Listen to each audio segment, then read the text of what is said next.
Halo has some of the best characters in gaming. You have Master Chief, the Arbiter, Sergeant Johnson. These guys are in the spotlight, and all of them are remembered. And then there's Rtas Vadum, the elite with half a jaw who shows up in a few cutscenes, drops some of the hardest lines in the franchise, but is mostly in the background. Most people know him as Half-Jaw.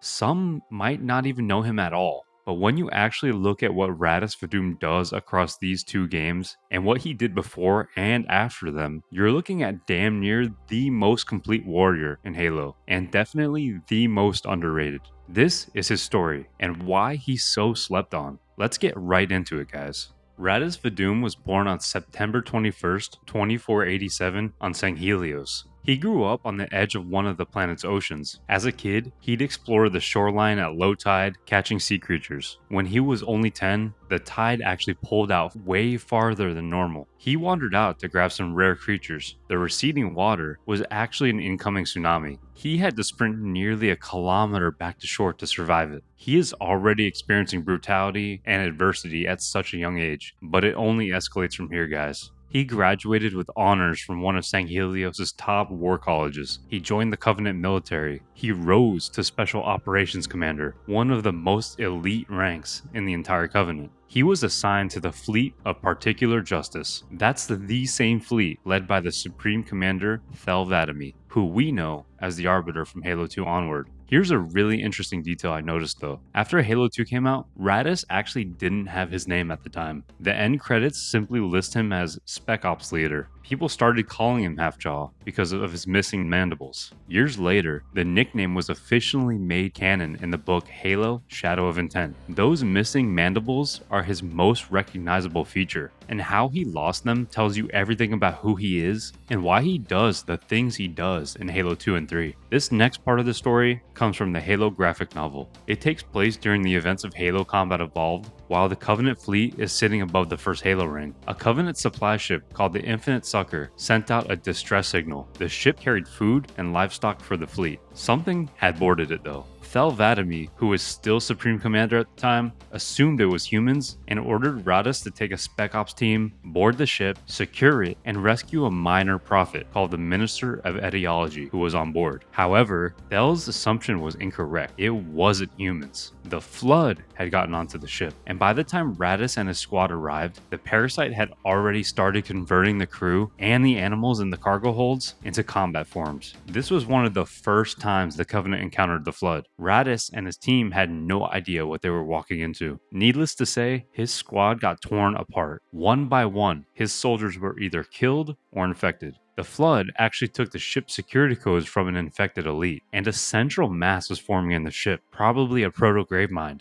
Rtas decided the best course of action was to send the ship into the system's sun. The minor prophet actually survived the Flood attack and locked himself in a hidden security room. He demanded Rtas and his remaining team evacuate him immediately before destroying the ship. This really pissed off Rtas, that the minor prophet would put himself before the rest of the Covenant. But the situation only goes from bad to worse, guys. You see, Rtas' second in command was an elite warrior named Baro Kusavai. Rtas sends him and several other elites to evacuate the minister while Rtas fights his way to the engineering station. This is where he finds the Minister of Etiology and realizes he's already infected and doomed by the Flood. He's speaking through a screen. He also finds his most trusted subordinate, Baro, now infected. This is an elite that Rtas had sparred with almost his whole career. They had a real brotherly bond, and Baro got infected by the Flood. He turned into a combat form, and Rtas had to fight his own friend. They dueled with energy swords. And to win the fight, Rtas lets Baro's Flood form slice off his two left mandibles. Rtas lands the killing blow this way, and that's where Half-Jaw was born. Rtas killed his infected friend. He set the Infinite Succor on a slip space course directly into the nearest star. The entire ship, its crew, the Flood, and everything burned. He was the only survivor with minutes to spare. He killed his second in command, lost half of his face doing it, destroyed an entire ship to make sure the Flood couldn't use what was left. And that's the first huge feat Rtas Vadum does in the Halo timeline. He never hid the injury either. He wore it as a badge of honor, a reminder of Baro's sacrifice. Every Sangheli who saw him knew exactly what Half-Jaw had survived. and what he was also willing to sacrifice for the mission. That kind of will and devotion to his mission is really what separates him from just being another elite commander in the franchise. When you first meet Rtas in Halo 2, he's already a scarred veteran, and his very first line to you as the Arbiter sets the entire tone for where Rtas is in his character progression. He tells Thel, "This armor suits you, but it cannot hide that mark. Nothing ever will. You are the Arbiter, the will of the Prophets. But these are my elites. Their lives matter to me, yours does not." That makes two of us.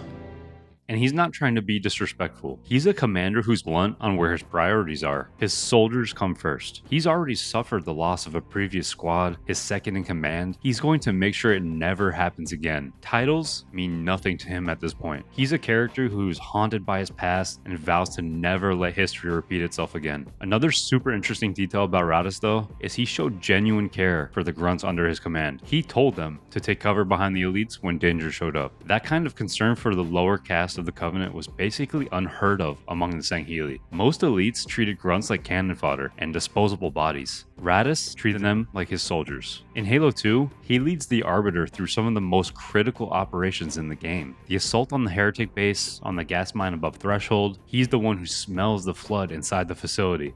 And I found this super interesting because he remembers what it was like from the Infinite Succor. What seems like a throwaway environment kind of dialogue tidbit becomes super deep if you know his background. He's basically recognizing a nightmare he's already lived through. Call it PTSD or what have you, but he immediately knows what's going on. He also commands forces during the battle for the Sacred Icon on Delta Halo. And throughout Halo 2, there's a recurring pattern with him. Rtas will assist the Arbiter and then runs away to handle something else right before things get messy. Tartarus actually calls him a coward for this. I see that coward didn't join you. I'll do what I can to keep the flood off your back.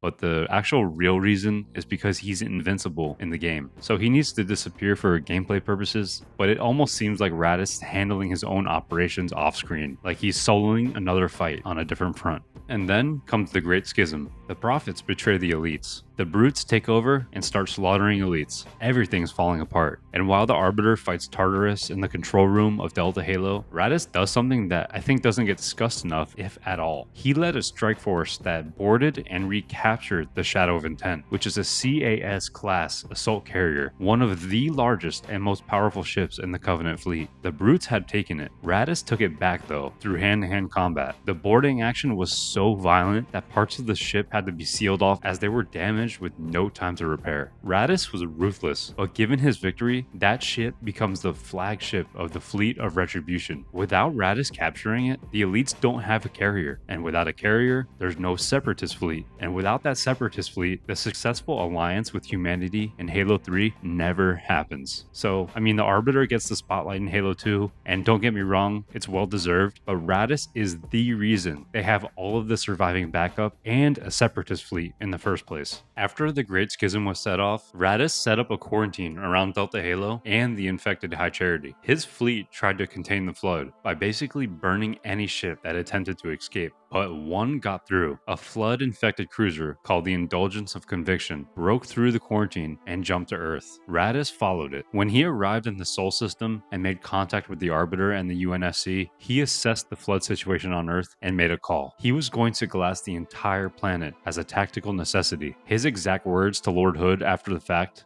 "And you, shipmaster, just glassed half a continent. Maybe the flood isn't all I should be worried about." One single flood spore can destroy a species. Were it not for the Arbiter's Council, I would have glassed your entire planet. This guy is just too badass, man. Most characters in fiction talk about sacrifice in kind of an abstract, romanticized way, and Rtas has arguably some of the most experience behind Chief and Arbiter fighting the Flood, so he knows what he's talking about. He knows the true threat the Flood poses, and remembers his past sacrifices, actual sacrifices. Rtas is ready to destroy humanity's homeworld because he understood the Flood was worth more than any single planet at this point in the war. The Arbiter talked him down to glassing only Voi, which is a small area in East Africa, and this sterilized the infection site, but Rtas's instinct was total containment, and honestly guys, he was right. With the Flood, you can afford no half measures. At first, this seems like cruelty or almost some slight revenge against humanity, but it's really not. Because remember, this is someone who fought the Flood on the Infinite Succor, watched his entire squad die, killed his own second-in-command in combat, and sent the ship into a sun with minutes to spare. He knows exactly what happens when you fight the Flood. But then comes the Ark. Rtas took the Fleet of Retribution through the portal alongside UNSC forces to the Ark, also known as Installation 00. When they arrived, the Brute-controlled fleet was waiting. Separatists outnumbered 3-1, and Rtas delivered the coldest line that made him a legend in my book. Brute ships, staggered line. Shipmaster, they outnumber us 3-1. Then it is an even fight. All cruisers file at will. Burn their mongrel hides. And the radio chatter and dialogue in that mission confirms as much. The elites systematically took apart the Brute fleet. It wasn't even close. And after Chief destroys a Scarab on the surface, Rtas contacts him directly. Not bad, Spartan. I saw that explosion from orbit. Truth's fleet lies in ruin. Find where the liar hides, so I may place my boot between his gums. We'll know soon enough, Shipmaster.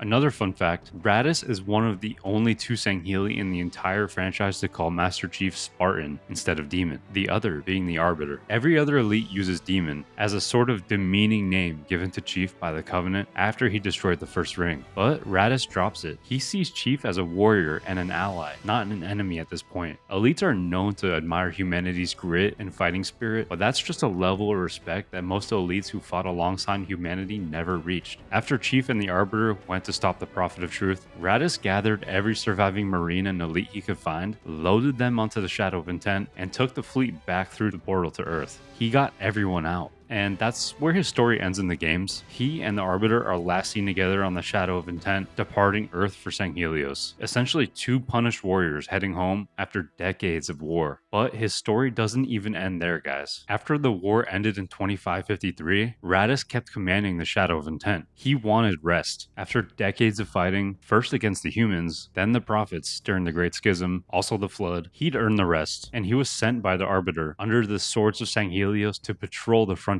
of the old Covenant Empire and get some rest. But he didn't get it, guys. A Sanshuyam prelate named Tem Batek survived the fall of High Charity. The prelates were Prophet's super soldiers. They're physically augmented and genetically enhanced. They're essentially nothing like the frail old prophets sitting in the gravity thrones that we see. Tem blamed Rtas personally for the destruction of High Charity and the deaths of the Sanshuyam civilians. He wanted revenge. And Tem had access to a prototype Halo installation, essentially a weaponized Forerunner relic. It's smaller than a full ring, but still fully capable of insane destruction. He used it to attack a Sangheili frontier colony called Ronello, kidnapping and killing the local chieftain and his sons, specifically to lure Rtas into a trap. The ultimate goal was to use the prototype Halo to destroy Sanghelios itself. But Rtas tracks Tem down. There's a massive firefight between Tem and his brutes and Halfjaw's Rangers, which actually include the strongest and most terrifying grunt to ever live, named Stalt. However, instead of just killing him, Rtas conducts an interrogation and figures out that Tem is being manipulated by the Minister of Preparation. The Minister of Preparation is a Sanshuyam politician who doesn't actually care about justice or revenge. The Minister is using Tem's grief and his suffering as a tool for manipulation. But long story short, Rtas convinces Tem of this manipulation. He then sacrifices himself to destroy the prototype Halo, saving Sanghelios. And Rtas does something that really surprised me at this point of his character arc. So, there were surviving Sanshuyam. These are the same prophets that betrayed the elites, got Rtas and Tem into this whole mess in the first place. They tried to exterminate his entire race and replace the elites with the brutes. Rtas had every right, especially by Sangheili law and personal reasons, to kill them all.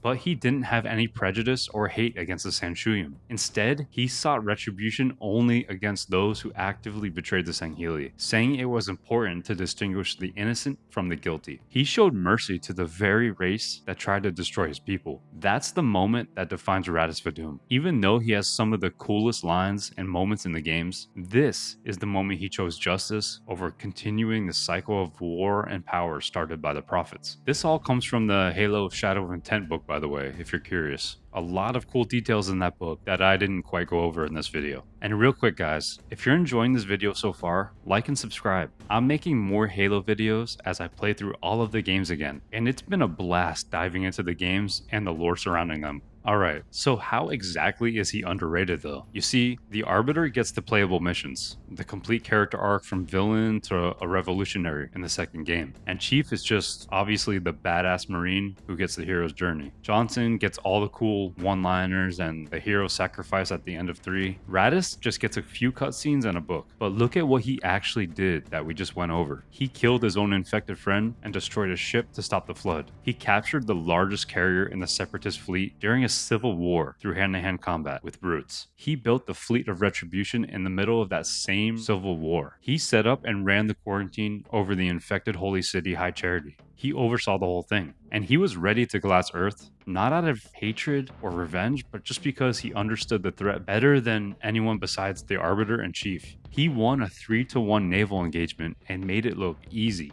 He got every survivor he could onto his ship and brought them home. He was a critical and founding member of the Swords of St. Helios with the Arbiter, and when he had the chance to wipe out the species that tried to kill his people, he showed mercy and opted for justice instead. Rtas Vadum is arguably the most underrated and complete warrior. He fights, he knows how to lead, he understands sacrifice, and he shows mercy. He does all of it without ever being in the spotlight. And let me know guys, who's your most underrated character in Halo? Let's discuss in the comments because I'm excited to see who you all came up with. I just really like this character and thought he deserved his own video. Thanks for watching guys, and I'll catch you in the next one.